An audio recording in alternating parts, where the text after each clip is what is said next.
الحمدللہ رب العالمین والصلاة والسلام علی سید المرسلین وعلی آلہ ازواجہ وذریتہ اجمعین۔ ناظرین کرام، السلام علیکم ورحمۃ اللہ وبرکاتہ۔ المغنی کے مطالعہ کی 8ویں نشست کے ساتھ آپ کی خدمت میں حاضر ہیں۔ پچھلی نشست میں ہم نے المختصر کی پہلی فصل کا مطالعہ شروع کیا ہے، ابھی اسی کا مطالعہ جاری ہے۔ امام ابن قدامہ الحنبلی رحمہ اللہ تعالی المختصر کی اس عبارت کا ترجمہ کرتے ہوئے مزید فرماتے ہیں، تو خلاصہ نکالتے ہوئے فرماتے ہیں وقد دلت هذه المسألة على احکام، کہ یہ جو مسئلہ امام الخرقی رحمہ اللہ نے بیان کیا ہے، اس سے درج ذیل احکام مستنبط ہوتے ہیں۔ منها اباحۃ الطہارۃ بکل ماء موصوف بهذه الصفۃ التي ذکرها، یعنی اس میں سے پہلا مسئلہ تو یہ ہے کہ یہ جو مائع مطلق ہے، اس سے ہر قسم کی طہارت حاصل کرنا جائز ہے۔ وضو، غسل اور کپڑے دھونا وغیرہ، یا فرش دھونا یا استنجا کرنا، ہر قسم کی طہارت حاصل کرنا اس پانی سے، یعنی مائع مطلق جسے ہم نے طہور کہا ہے، اس سے حاصل کرنا جائز ہے۔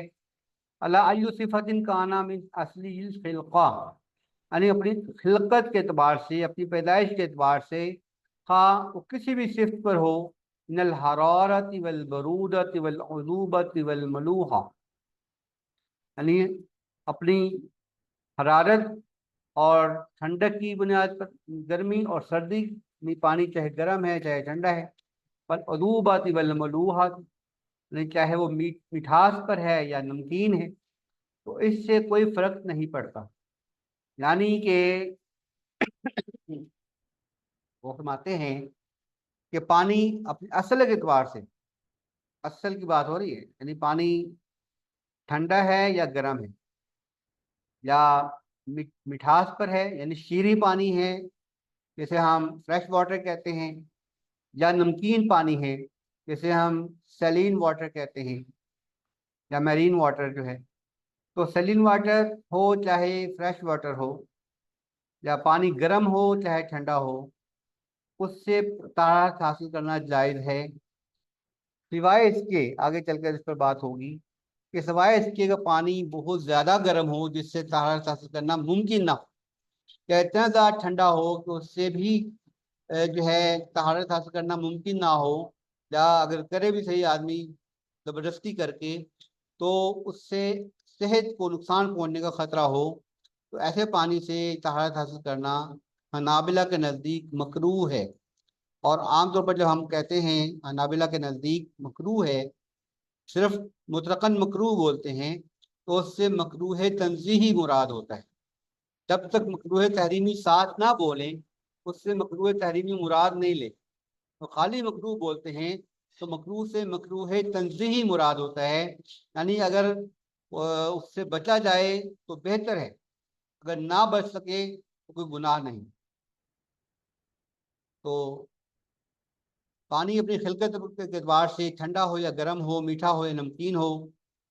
اور نازلہ من السماء او نبع من الارض، آسمان سے نازل ہوا ہو یا زمین سے نکالا گیا ہو، فی بحرین او نہرین او بیرین او غدیرین، چاہے سمندر میں ہو یا دریا میں ہو،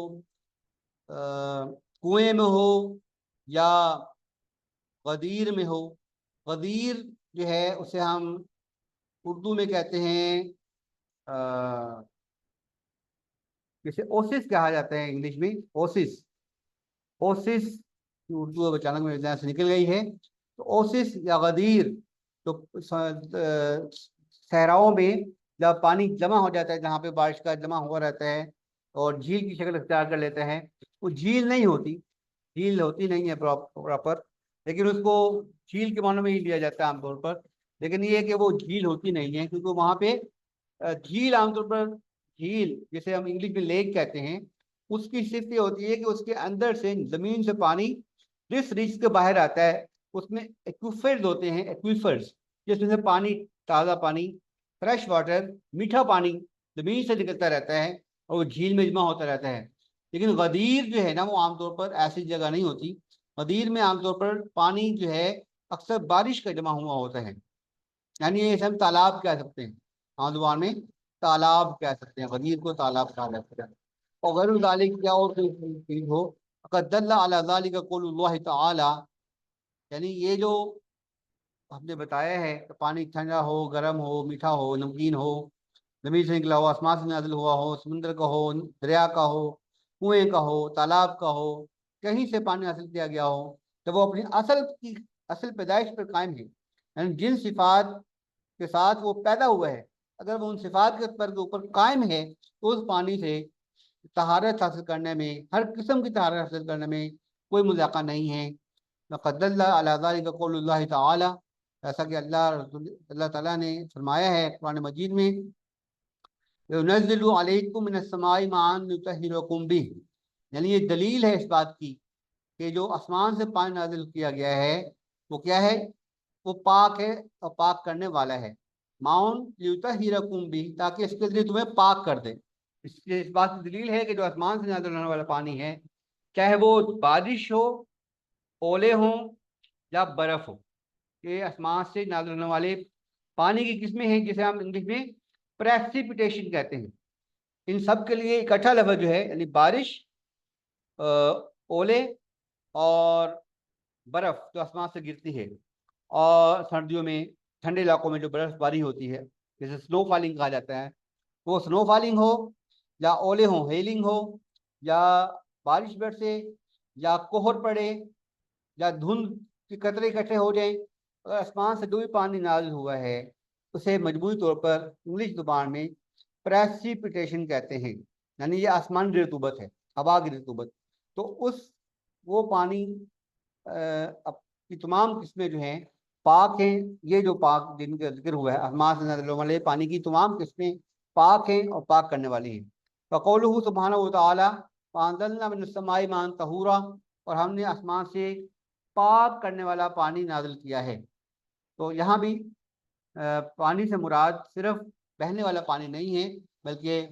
اولے اور برف باری اور شبنم، قطرات اور یہ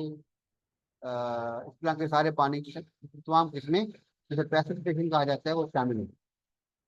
وقول النبی صلی اللہ علیہ وآلہ وسلم الماء طہور لا ينجسہ شیء، رسول اکرم صلی اللہ علیہ وسلم کا فرمان ہے کہ پانی پاک کرنے والا ہے، اس کو کوئی شے نجس نہیں کر سکتی، یعنی یہ اصل میں معمول، اس کو ہم معمول سمجھیں گے کثیر پانی کی، جب پانی کثیر تعداد میں ہو، کثیر مقدار میں ہو، جب پانی کثیر مقدار میں ہو تو اس کو کوئی بھی شے نجس نہیں کر سکتی، یہ کثیر مقدار میں پانی کی بات ہو رہی ہے۔ وقولہ فی البحر والطہور ماء الحل میتۃ، کہ جو سمندر کا پانی ہے وہ پاک کرنے والا ہے اور جو اس کا مردار ہے وہ حلال ہے، اس پر ہم نے پہلے بھی گفتگو کی تھی۔ وہذا قول عامۃ اہل العلم، یہ تمام اہل علم کا قول ہے، الا انہ حکی عن عبداللہ بن عمر و عبداللہ بن عمر بن العاص رضی اللہ عنہما انہما قال فی البحر التیمم اعجب الینا منہ، وقال عبداللہ بن عمر هو نار، وحکاہ الماوردی عن سعید بن المسیب، کہ یہ جو پیچھے ذکر ہوا ہے کہ جو پانی اپنی خلقت پر قائم ہو اس کی تمام اقسام سے ہر قسم کی طہارت حاصل کرنا جائز ہے، اور یہ تمام علماء کا، تو تمام ہمارے جو عامہ فقہا ہیں ان سب کا اجتماعی قول ہے، مجموعی قول ہے، یعنی اس میں کوئی اختلاف نہیں ہے سوائے اس کے کہ سیدنا عبداللہ بن عمر رضی اللہ عنہ اور سیدنا عبداللہ بن عمر بن العاص رضی اللہ عنہما سے منقول ہے کہ التیمم اعجب الینا من، کہ سمندر کے پانی سے طہارت حاصل کرنے سے بہتر ہے کہ تیمم کر لینا چاہیے۔ وقال عبداللہ بن عمر، اور سیدنا عبداللہ بن عمر بن العاص رضی اللہ عنہ نے فرمایا وہ نار، سمندر تو آگ ہے، جہنم، جہنم کے معنوں میں لیا انہوں نے اس کو۔ وقاہ الماوردی، اور امام ماوردی نے بیان کیا ہے عن سعید بن المسیب، یہی قول امام سعید بن المسیب رحمہ اللہ تعالیٰ سے، یعنی ان تین شخصیات کے سوا تقریباً باقی ساری امت اس پر جو ہے وہ کہہ لیں کہ اکثریت جمہور امت جو ہے وہ اس پر متفق ہے کہ سمندر کا جو پانی ہے وہ پاک بھی ہے اور پاک کرنے والا بھی ہے۔ تو آگے امام ابن قدامہ الحنبلی رحمہ اللہ فرماتے ہیں والاول اولا، اور جو پہلا قول ہے یعنی یہ جمہور کا جو قول ہے وہی اولا ہے۔ اولا سے مراد یعنی کہ وہی قول درست ہے، لقول اللہ تعالی فلم تجد ماء فتیمموا، کہ جب تمہیں پانی نہ ملے تو تیمم کرو، یہ اللہ تعالیٰ کا حکم ہے۔ وماء البحر ماء، اور سمندر کا پانی بھی پانی ہی ہے،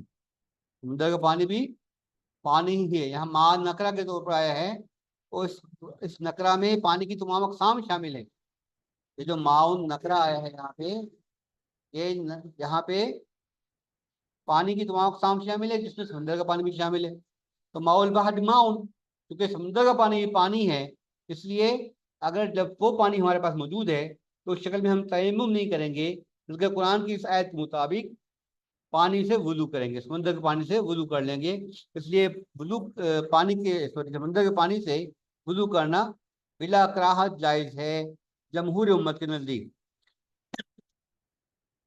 لا يجوز العدول الى التیمم مع وجودہ، کہ سمندر کے پانی کی موجودگی میں تیمم کی طرف جانا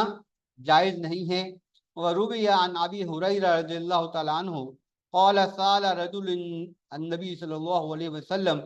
کہ ایک آدمی نے رسول اکرم صلی اللہ علیہ وسلم سے دریافت کیا، فقال یا رسول اللہ، اے اللہ کے رسول صلی اللہ علیہ وآلہ وسلم، انا نرکب البحر، ہم سمندر میں سفر کرتے ہیں، یعنی بحری جہاز پر، کشتیوں میں، وَنَحْمِلُ مَعَنَا الْقَلِيلَ مِنَ الْمَاءِ، اور ہم اپنے ساتھ پینے والا تھوڑا سا پانی رکھتے ہیں، یعنی ظاہر بہت زیادہ پانی ساتھ اٹھا کے لے جانا ممکن نہیں ہوتا ہے، بہت زیادہ مشکل ہوتا ہے۔ تو الماء سے مراد یہاں پہ میٹھا پانی یعنی شیریں پانی، جیسے انگلش میں فریش واٹر کہا جاتا ہے،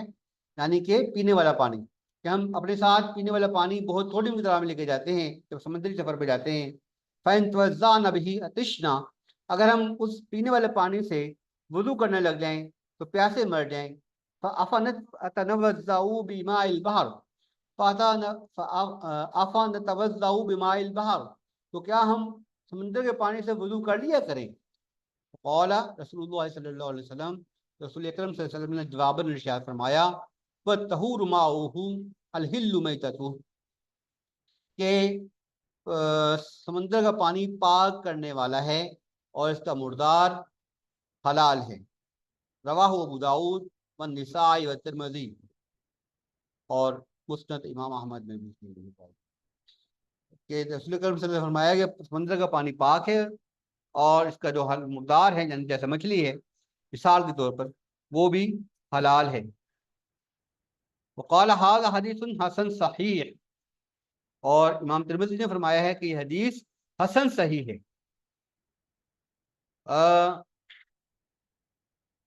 یہاں صرف ایک اشارہ کرتا جاؤں میں، بہت سے علماء نے اس بارے میں بحث کی ہے کہ جب امام ترمذی رحمہ اللہ کسی حدیث کے بارے میں یہ کہتے ہیں کہ یہ حسن صحیح ہے، کہ اس سے ان کی مراد کیا ہوتی ہے، کیونکہ اگر حدیث صحیح ہے تو وہ صحیح ہے، صحیح حدیث تو پھر مطلب ہے صحیح کے درجے میں مانا جائے، اس کو حسن کیا کہنا کیسے کہہ سکتے ہیں، اور اگر حسن ہے تو پھر صحیح کیسے ہو سکتی ہے۔ اصل میں یہاں پر بہت زیادہ علماء نے بحث کی ہے اس بات پر۔ اس میں جو راجح قول ہمارے نزدیک وہ یہ ہے، زیادہ محقق میرے نزدیک یہ قول ہے کہ یہاں امام ترمذی رحمہ اللہ اس سند کو حسن کہہ رہے ہیں جو انہوں نے بیان کی ہے، یعنی جس سند کے ساتھ انہوں نے روایت بیان کی ہے وہ حسن ہے، جس سند کے ساتھ امام ترمذی خود روایت لے کے آئے ہیں وہ حسن درجہ کی ہے، لیکن جو متن ہے اس کا وہ صحیح کا ہے،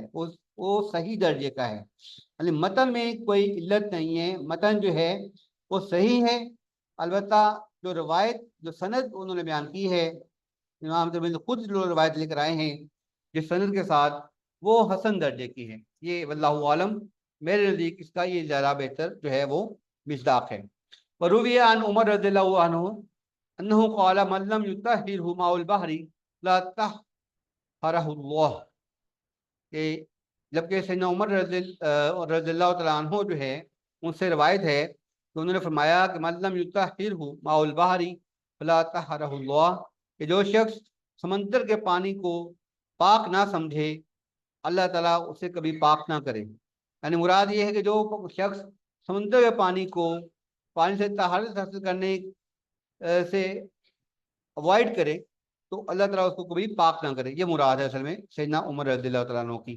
وَلِأَنَّهُ مَاءٌ بَاقٍ عَلَىٰ أَصْلِ خِلْقَتِهِ،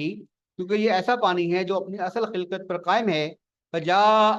الْوُضُوءُ بِهِ كَالْعَذْبِ، محض نمکین ہونے کی وجہ سے ظاہر ہے پانی کو یہ نہیں کہہ سکتے کہ اس میں پانی میں نمک ہے تو اس وجہ سے جو ہے اس سے پانی طہارت حاصل کرنا درست نہیں۔ تو فرماتے ہیں کہ یہ پانی اس پانی کے ساتھ وضو کرنا اصل خلقت اعتبار سے چونکہ اپنے اصل پر ہے یہ، اس لیے اس پانی کے ساتھ وضو کرنے میں کوئی قباحت نہیں ہے، جیسے میٹھے پانی سے شیریں پانی سے وضو کرنے میں کوئی قباحت نہیں ہوتی۔ اسی طرح یہ پانی بھی، سمندر کا پانی بھی، چونکہ اپنے اصل پر قائم ہے، اللہ نے اس کو اسی حال میں پیدا کیا ہے، اس لیے اس کے ساتھ، اس پانی کے ساتھ وضو کرنے میں کوئی مذاقہ نہیں ہے۔ اور یہ وہ بھی کیسے ہو سکتا ہے کہ جب کہ پانی زمین پر جو ہے وہ تقریباً جو ہے 79% جو ہے وہ پانی ہے جو سمندر نے گھیرے ہوا ہے زمین کو، اور صرف جو ہے 21% جو ہے وہ خشکی ہے۔ جب اتنا پانی سمندر کا اتنا زیادہ پانی موجود ہے تو یہ نہیں ہو سکتا کہ اللہ تعالیٰ نے اس کو بیکار یوں ہی پیدا کیا ہو اور وضو ہی نہ ہو سکتا ہو، طہارت حاصل نہ ہو سکتی ہو۔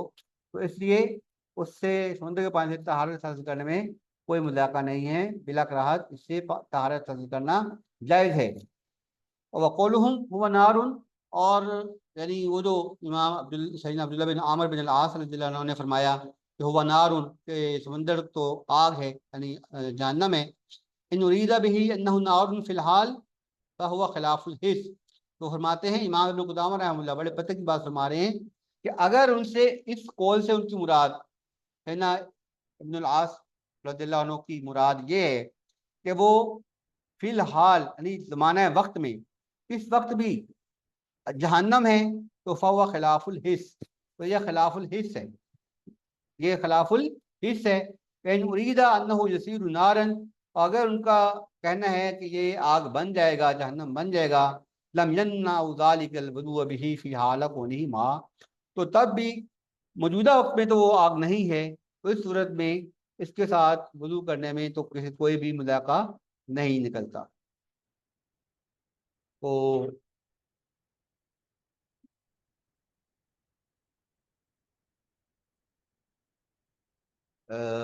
ناظرین، یہ ہم جو فصل المغنی کا مطالعہ کر رہے ہیں، جس فصل کا، اس میں مائع مطلق پر بحث جاری ہے۔ مائع مطلق کے بارے میں ابھی مزید مسائل آگے بیان ہوں گے، ان کو ہم انشاءاللہ تعالی اگلی نشست میں بیان کریں گے۔ اقول قولی ھذا استغفر اللہ لی ولکم ولسائر المسلمین، الحمد للہ رب العالمین، والصلاۃ والسلام علی سید المرسلین وعلی آلہ وازواجہ وذریۃہ اجمعین۔